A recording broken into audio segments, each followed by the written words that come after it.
আজকের এই দিনটি আমার জন্য, আমরা যারা বাংলাদেশ জাতীয়তাবাদী দল বিএনপি পরিবারের সাথে আছি, আমাদের সকলের জন্য একটা গর্বের দিন, আনন্দের দিন, খুশির দিন। 1 সেপ্টেম্বর এই দিন বাংলাদেশ জাতীয়তাবাদী দল প্রতিষ্ঠিত করেছিলেন শহীদ রাষ্ট্রপতি জিয়াউর রহমান। একই দিনে আজ থেকে 30 বছর আগে টাঙ্গাইলে আমাদের মজলুমের দৈনিক মজলুমের কণ্ঠ যেটা প্রতিষ্ঠিত হয়েছে, আমাদের সর্বজন শ্রদ্ধেয় নিপীড়িত, বঞ্চিত, অবহেলিত মানুষের কণ্ঠস্বর মজলুম জননেতা মাওলানা আব্দুল হামিদ খান ভাসানীর স্মৃতিকে ধরে রাখার জন্য, তার উদ্দেশ্য এবং লক্ষ্য, তার আন্দোলন সংগ্রামের ধারাবাহিকতাকে ধরে রাখার জন্য এই দৈনিক মজলুমের কণ্ঠ প্রকাশিত হয় আমাদের টাঙ্গাইলে। আজকের এই মজলুমের কণ্ঠ পত্রিকার জন্মদিনের প্রতিষ্ঠা বার্ষিকীতে এই আলোচনা সভায় সম্মানিত সভাপতি, প্রেস ক্লাবের সুযোগ্য সভাপতি জনাব জাফর আহমেদ আমাদের মাঝে উপস্থিত আছেন, আমাদের টাঙ্গাইলের কৃতি সন্তান, জেলা বিএনপির প্রতিষ্ঠাতা সাধারণ সম্পাদক, সাবেক মন্ত্রী, নির্যাতিত নেতা, বাংলাদেশ জাতীয়তাবাদী দল বিএনপির জাতীয় নির্বাহী কমিটির অন্যতম ভাইস চেয়ারম্যান জনাব আব্দুল সালাম পিন্টু আমাদের মাঝে উপস্থিত আছেন।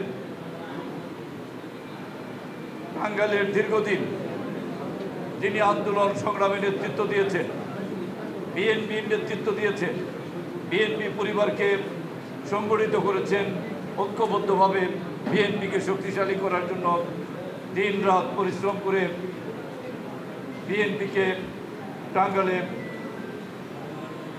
অত্যন্ত মজবুতভাবে দাঁড় করিয়েছেন। আমাদের সেই টাঙ্গাইলের কৃতি সন্তান, টাঙ্গাইলের গর্ব, বিএনপি জাতীয় নির্বাহী কমিটির অন্যতম ভাইস চেয়ারম্যান জনাব অ্যাডভোকেট আহমেদ আজম খান, জেলা বিএনপির নির্বাচিত সংগ্রামী সভাপতি হাসানুজ্জামিল শাহিন, নির্বাচিত সাধারণ সম্পাদক অ্যাডভোকেট ফরহাদ ইকবাল আমাদের মাঝে উপস্থিত আছেন। প্রেস ক্লাবের সম্মানিত সাধারণ সম্পাদক জনাব জাকিরুল মৌলা আমাদের এখানে উপস্থিত আছেন। ল কলেজের প্রিন্সিপাল খান মোহাম্মদ খালেদ ভাই, সাবেক সভাপতি প্রেস ক্লাব, আমাদের বিএনপি নেতা আলী ইমাম তপন ভাই, আবুল কাশেম ভাই, আমাদের সাংবাদিক হারুন ভাই সহ অনেক সাংবাদিক বন্ধুরা এখানে উপস্থিত আছেন। আজকের এই দিনটা আপনাদের কাছে এসে, আপনাদের পাশে থেকে আমি ব্যক্তিগতভাবে অত্যন্ত আনন্দিত এই জন্য যে সাংবাদিক হিসাবে যারা কাজ করেন, আমাদের যেমন দিন নাই রাত নাই, সাংবাদিক বন্ধুদেরও কিন্তু দিন নাই রাত নাই, কোনো বন্ধের দিন নাই, কোনো অফিসিয়াল ডে নাই। আপনাদের প্রতিনিয়ত আপনারা সংবাদ সংগ্রহ করার জন্য কাজ করে থাকেন অনবরত। রাজনৈতিক অঙ্গনে আমরা আর আপনারা সাংবাদিক আর রাজনৈতিক নেতা কর্মীদের একটা সেতু বন্ধন আছে, থাকে। সমাজের কর্মকাণ্ড নিয়ে আমরা যেমন ব্যস্ত থাকি, দেশের কর্মকাণ্ড নিয়ে আমরা যেমন ব্যস্ত থাকি, আমরাও দেশকে নিয়ে, সমাজকে নিয়ে, দেশের মানুষকে নিয়ে বিভিন্ন নিউজ কভারেজ দেওয়ার জন্য আমরা প্রতিনিয়তই ব্যস্ত থাকেন। টাঙ্গাইলে যতগুলো পত্রিকা প্রকাশিত হয় স্থানীয়ভাবে, জেলাগতভাবে, উপজেলাগতভাবে, আমি মনে করি দৈনিক মজলুমের কণ্ঠ তার মধ্যে অন্যতম একটি পত্রিকা। এই পত্রিকার কিছু গুরুত্ব আছে এই জন্যই যে এই পত্রিকাটা মজলুমের কণ্ঠ। নামটাই মজলুমের কণ্ঠ। এই মজলুমের কণ্ঠের সঙ্গে যারা এই পত্রিকার সঙ্গে যারা সম্পৃক্ত, যারা এখানে দায়িত্বরত আছেন, আমরা বিশ্বাস করি যে আপনাদের দায়িত্ব কর্তব্য আপনারা যথাযথভাবে পালন করেন বলেই আজকে 30 বছর পার হয়ে 31 বছরে এই পত্রিকা পা রেখেছে।